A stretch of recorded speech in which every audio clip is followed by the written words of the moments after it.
to community ecology next. So there's this chart. This goes over the type of relationships the species might have. You probably already know some of these, and some of these we will, go over today, and then you'll know about them. Now this chart here, so I recommend that you memorize this chart. So memorize this chart, and it's showing different type of interactions, and then it has plus, minus, or zero. Plus means that organism is benefiting, minus means the organism is getting harmed, and then zero means it's not benefiting or harming. So it's neither. So there's no gain or loss. If it's a negative, you lose something. If it's positive, you gain something. First one we have is competition. And I want you to notice for competition, it has negative for both species. So competition happens when two or more species try to obtain the same limited resource, maybe food. You can see the birds fighting here. Now, here competition has the negative for both of the species, and then you might say, oh, if they're competing, one might win. So why not? It's positive and negative. Now imagine maybe two boxers are fighting. One wins and the other one loses. But the one that wins, and he ends up with a black eye. He's all tired. He lost lots of energy, and he maybe ended up with a wound that can potentially kill him.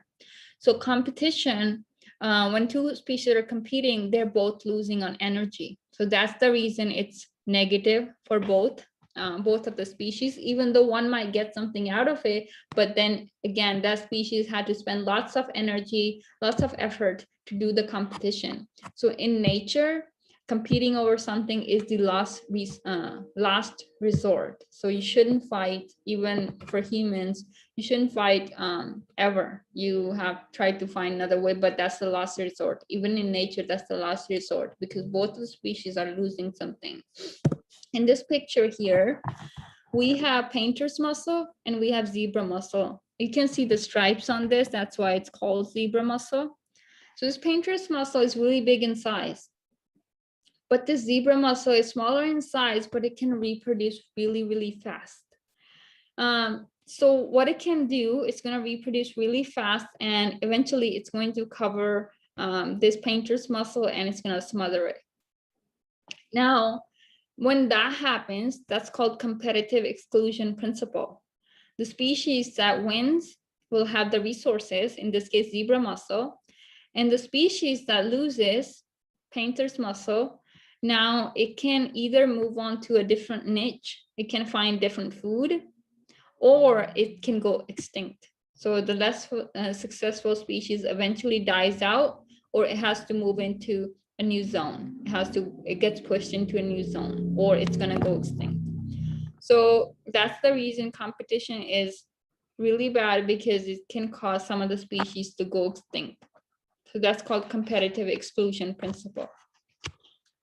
Now, because I already said that two species cannot be living in the same space and feeding on the same things, because one of them is going to eventually go extinct. If that happens, now, how come some of the species, how come sometimes multiple species are living in the same space? So here we have these penguins. So sometimes multiple species with the similar requirements coexist in the same habitat. Why do you think that might be? How is that possible if we have something that's called competitive exclusion principle?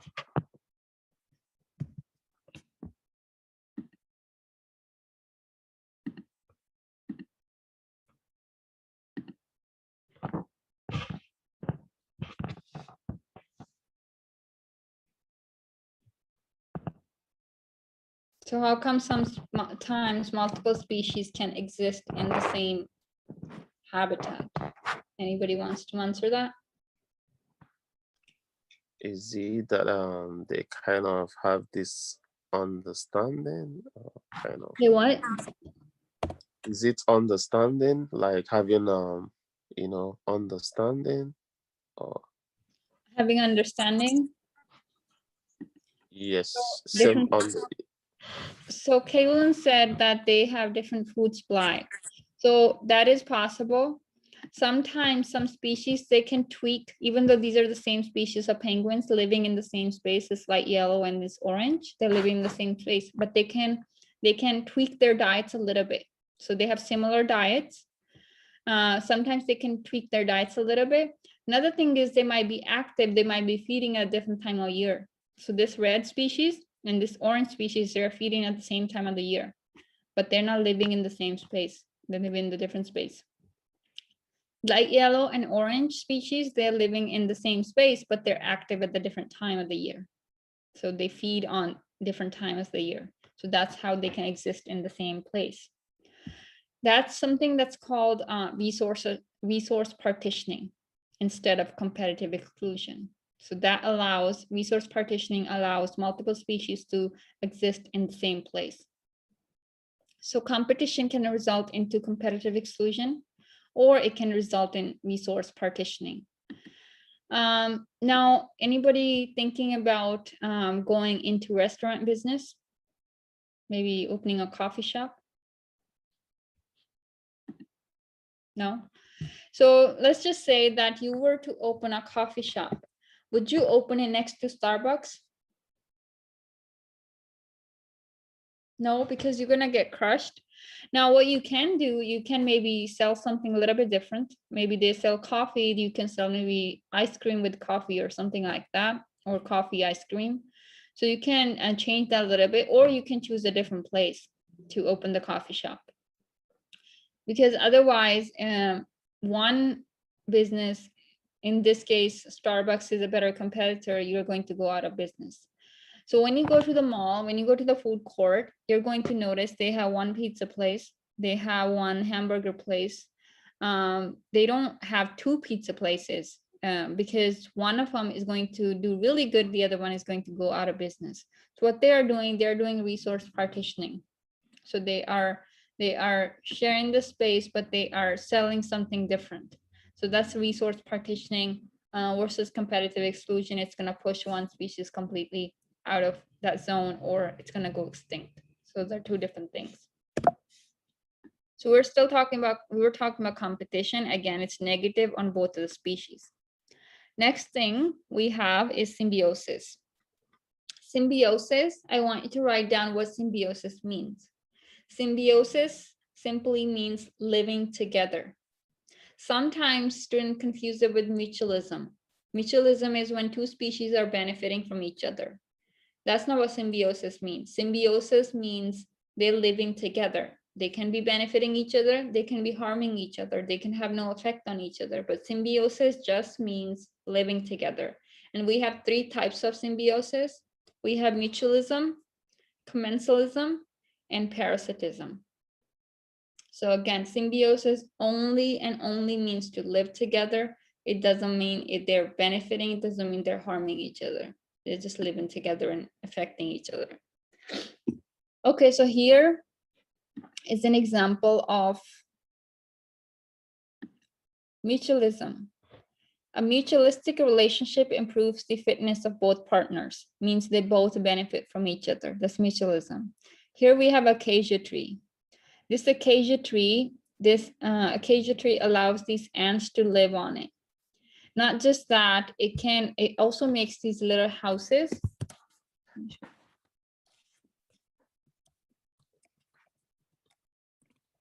It also makes these little houses where the ants can live.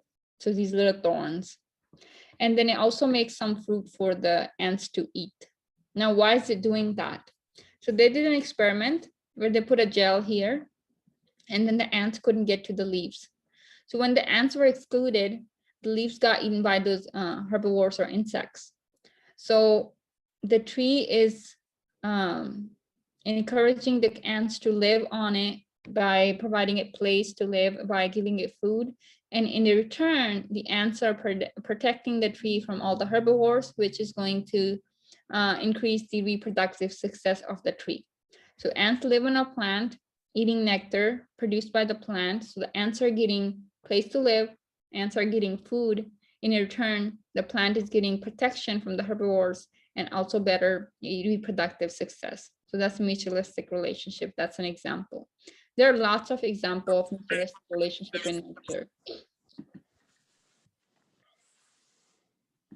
Can I come up with one? Yes. It's just like when you have lots of rodents or rats in Mhm. your house and you buy a cat, you will be feeding the cat, you Mhm. know, baiting the cat, then the cat in return will be killing those rats for you.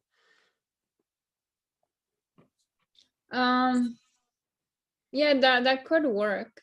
But we want to look at two species affecting each other, then that would be three, because the rodents are not really benefiting. You are benefiting, and then maybe cats getting food, but the third species is getting harmed, which is rodents. I don't know if you guys heard Okay, about that that's good. fish, the tiny fish that clean this big fish, they get some food out of it, but the other fish gets cleaned. That's another example of mutualistic relationship. Have you guys heard about that? Yes. Okay.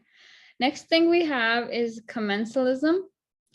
This picture here is the mites, skin mites, hair mites. They live there. They don't really harm you. There are some that can cause some skin infections, but you don't even notice they're there. So in commensalism, one species can benefit and the other one is not affected at all. Now, because I am, and so this is an example of arachnoid. This is skin mite, lives in hair follicles, consumes maybe dead skin cells or oil secretions, but it's asymptomatic, means it doesn't affect the host because it's only eating dead stuff.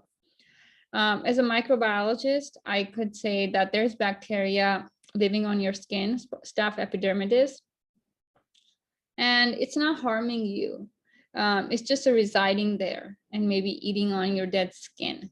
And if we remove it, then maybe other harmful bacteria can grow in its place. So it is kind of beneficial to you having the bacteria there. And if the bacteria is getting something back, then it's mutualistic relationship, otherwise it's commensalism. So commensalism can have positive and zero, which means one species is getting benefit, is benefiting, and the other one is not affected at all. Or commensalism can have 0-0, where both of the species are not affecting each other, they're just living together. So it can be +0 or 0-0. That's still commensalism. Next one we have is parasitism. So one species is benefiting at the expense of the other. We looked at this before. Elephantitis, roundworms cause this disease, and this parasite takes energy away from the host. Therefore, it's benefiting, but the host is getting harmed. Another thing I want to mention, that parasite don't want to kill the host. That's the last thing any parasite wants to do, because once the host dies, it's not going to have anything to live off of. So that's the last thing the parasite wants to do. But if there's nothing left, then eventually it is going to kill the host. But it's going to try to keep the host alive as long as possible, because then it can feed off of the host for a long time. So an example of that would be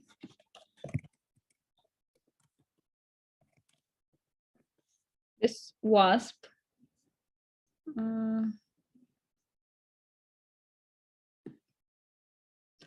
So this wasp, hornet, it finds itself a critter or a caterpillar, and then it stings the caterpillar, paralyzes it, and then it lays eggs on it. So once it's paralyzed, it can get away, and then it lays eggs on it.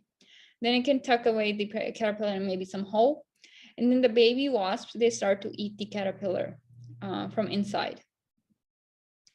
These baby wasps, they start to eat the caterpillar from inside, but they start eating the non-vital organs first. So maybe they start with the muscle first. You don't really need muscle.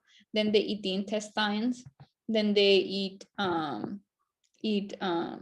other body parts, and then at the end they're going to get to the vital body parts, which is the heart and the brain. So the parasite in this case is trying to keep the host alive as long as possible. By the time it ends up eating the brain and the heart, once the host dies, it's ready to transform into adult. So now it can go and lay eggs on another caterpillar. So that's an example of parasitism. So it doesn't have the host anymore, but now it's already grown and it can go infect another caterpillar maybe. So that's parasitism. And it's going to have, parasitism is going to have negative effect on one species and positive on the other. In this case, the wasps are getting food from the caterpillar, so they are benefiting, but the caterpillar is dying, so it's harming the host. Next two we have is herbivory and predation. These are really easy to understand. So herbivory is eating plants, but if an insect eats plant, the plant can grow back. So that's herbivory. Predation is when the predator eats the prey dies. There's no coming back from that. Whereas herbivory, you can eat plants, but the plants can grow back. So an example of that would be if you eat lettuce, romaine lettuce, you can replant it. You can just cut the leaves, eat those, chop out the leaves, and you can stick the base in some water. Then you can leave it in the sunlight for some time, and it's gonna start growing back. That's an example of herbivory. Sometimes plants grow back even more vigorously after being eaten by maybe insects or after herbivory. Whereas predators, once they eat the prey, eat the entire prey, the predator wins, but the prey dies, and the prey can't come back from that. So that's the coevolution or the evolutionary arms race is a lot more stronger between predator and prey, because prey has to evolve something to get away from the predator. And then maybe think about maybe a lion chasing an antelope or a deer. The deer gets faster to get away from the lion, and then the lion gets even faster to catch the prey. Maybe the deer gets even more fast. So they are evolving some things in order to survive better, to get away from the predators. So we're going to talk about those things next. Actually, before that, we have a question. So which of the interactions are beneficial to one species but harmful to another? There are multiple answers to this.